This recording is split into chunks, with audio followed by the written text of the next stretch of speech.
کوردمور قسط دوم میں آپ کا خیر مقدم ہے۔ تو اس قسط کا پہلا سوال، مینگرو کے جنگلات ساحلی علاقوں میں کیوں نظر آتے ہیں؟ تو ہمیں وجہ بتانا ہے۔ تشریح: مینگرو جنگلات نمک مزاحمت کرنے والے درختوں اور جھاڑیوں کے مجموعے کو کہتے ہیں۔ ٹراپیکی اور ذیلی ٹراپیکی ساحلی خطوں میں یہ اگتے ہیں۔ سمندر کا پانی اور میٹھا پانی کے ساتھ مل کر تلچھٹ کیچڑ جمع ہوتا ہے، یہ وہاں اگتے ہیں۔ اب وجہ بھی دیکھ لیتے ہیں۔ ساحل کے علاقے مد و جزر کے دوران پانی سے بھر جاتے ہیں۔ سوال، doctor M S Swaminathan کو سبز انقلاب کا باوائے آدم کہا جاتا ہے، کیوں؟ یہاں پر بھی ہمیں وجہ بتانا ہے۔ 1970 کے دہائیوں میں سبز انقلاب کو کامیاب بنانے کی تکنیک کو متعارف کرنے کی وجہ سے۔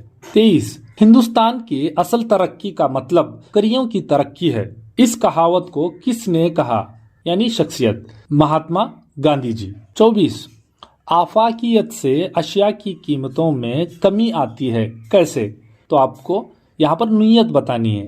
بین الاقوامی اور مقامی تجارتی اداروں کے درمیان موقع پیدا ہوتا ہے، اس لیے۔ مندرجہ ذیل سوالوں کا 2 جملوں میں جواب دیں۔ تو ان جوابوں میں آپ کو کم از کم 4 کلیدی نکات لکھنے ہوں گے۔ 25، 2 عملی حکومت کے نظام کی صراحت کیجیے۔ یہاں صراحت سے مراد تشریح بھی ہو سکتی ہے، وضاحت بھی ہو سکتی ہے، نمایاں خصوصیات بھی ہو سکتا ہے۔ تو ہمارے جواب ہیں، یہ انگریزی نظام حکومت کا پہلا قانون تھا۔ رابرٹ کلائیو نے اس کو نافذ کیا۔ اسے سب سے پہلے بنگال میں نافذ کیا گیا۔ انگریزوں کو اس کے تحت دیوانگی کے حقوق دیے گئے، یعنی ٹیکس حصول کرنے کا حق۔ انتظامی اور عدالتی امور نواب کو سونپ دیے گئے۔ 26، کون سے علاقے ممبئی کرناٹک کہلاتے ہیں؟ یہاں پر ضلع بھی پوچھیں گے تو آپ کا جواب یہی ہونا چاہیے۔ پہلا بیلگامی، وجے پور، دھارواڑ، شمالی کینرا کے کچھ علاقے۔